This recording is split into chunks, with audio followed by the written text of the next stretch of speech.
Pemirsa, sejumlah pegabat hukum tata negara menilai wacana Presiden 3 periode sangatlah masuk akal. Namun hal tersebut tentunya dapat melanggar konstitusi dan berimplikasi pada turunnya kesehatan demokrasi di Indonesia. Secara politik masuk akal karena parlemen dikuasai oleh mayoritas partai pendukung Presiden Joko Widodo. Kalau konsolidasi antar partai dan pemerintah ini menguat, bukan tidak mungkin upaya melakukan penambahan masa jabatan itu dengan mudah terwujud. Tetapi secara konstitusional pilihan ini melanggar, karena menurut pasal 7 Undang-Undang Dasar masa jabatan presiden itu 2 tahun.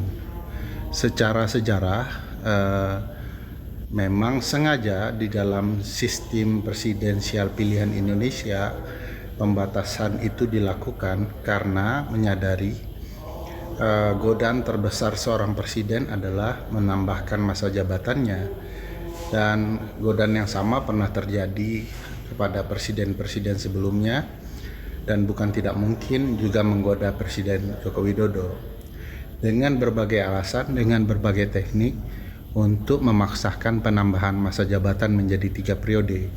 Sama sekali tidak ada jaminan jika kemudian hari penambahan masa jabatan ini dilanjutkan dan hanya akan menguntungkan Presiden Joko Widodo. Sampai sekarang ini regulasi kita belum mengatur tentang calon tunggal.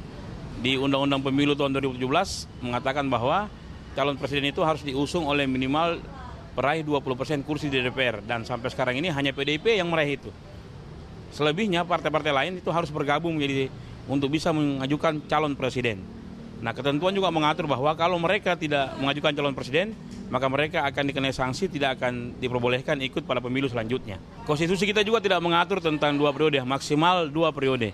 Oleh karena itu, saya kira Presiden Jokowi akan berhenti di periode ini, dan selanjutnya partai-partai politik harus membuka diri mengajukan calon-calon, dan saya kira kita punya stok pemimpin bangsa yang banyak, calon pemimpin bangsa, dan regulasi belum mengatur tentang 3 periode, kecuali DPR melakukan perubahan sekarang. Ya, implikasinya berdampak kepada persoalan tingkat demokrasi masyarakat begitu. Nah, jadi demokrasi kita hari ini bagaimana? Apakah semakin baik kesehatannya, ya semakin baik perkembangannya, atau bahkan mungkin menurun atau terdegradasi begitu? Ini tergantung semua. Kembalikan kepada rakyat dan tentunya peran partai-partai politik di sini.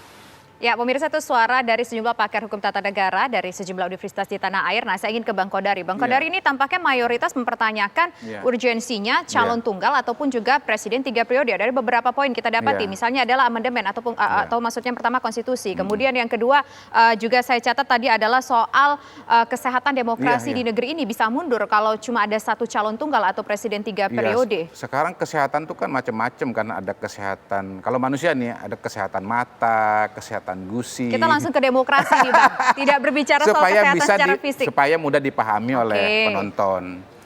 Jadi kesehatan demokrasi itu kalau diibaratkan manusia, dia tuh ada kesehatan apa? Kesehatan apa?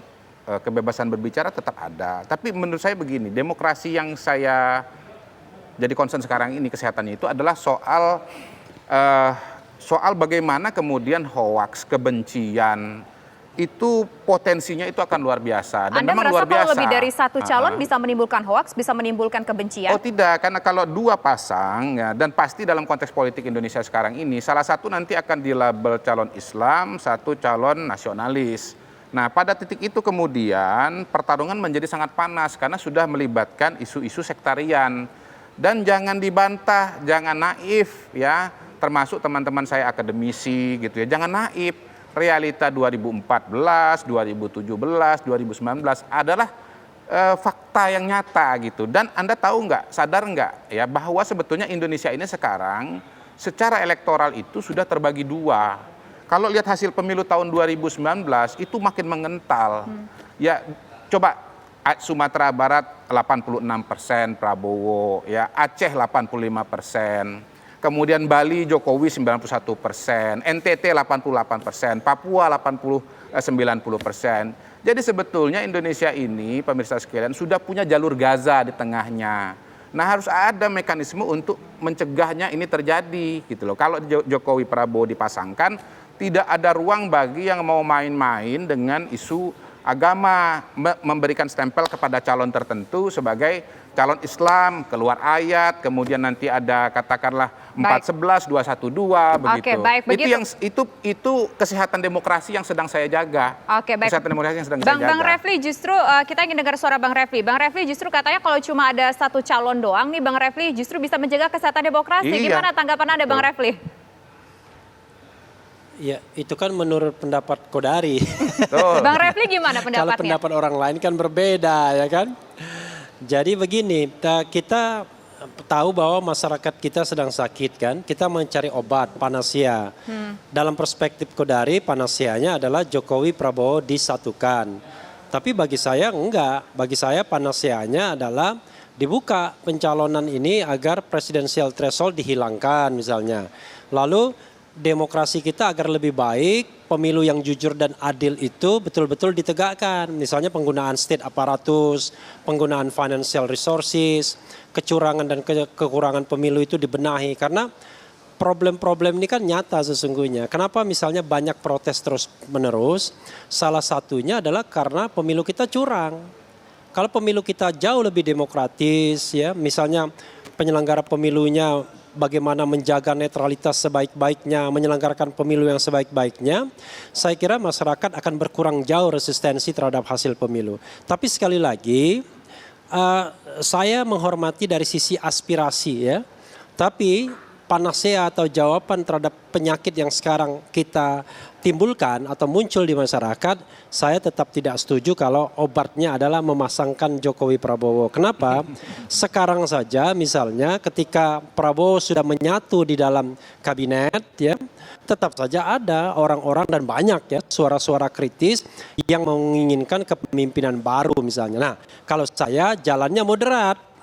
Kita menginginkan kepemimpinan baru tetapi dengan cara yang konstitusional normal ya, normal konstitusional, yaitu di 2024 di mana incumbent Jokowi tidak lagi nyalon dan Prabowo kalau mau nyalon silakan saja karena memang hak konstitusional dia, dan presidensial threshold dibuka sehingga muncul calon-calon lain yang jauh lebih segar, lebih punya konsep, lebih kuat ya, lebih diterima masyarakat dan lain sebagainya. Itu perspektif saya sekali lagi, tapi tetap menghormati perspektif kawan saya Muhammad Kodari. Baik nih Bang, berarti didorong balik lagi memang statement di awal tadi Bang Refli mengatakan lebih mendorong kepada parliamentary threshold. Tapi kalau kepada Bang Kodari sendiri memang nggak setuju kalau di presidential threshold. Kalau Bang Kodari sendiri tetap ingin amandemen presiden dihilangkan. Jadi begini, solusinya atau panaceanya Bang Refli itu bukan panacea. Karena apa? Karena apa? Nanti dijawab ya, usai iklan. Dan pemirsa kami kembali sesaat lagi.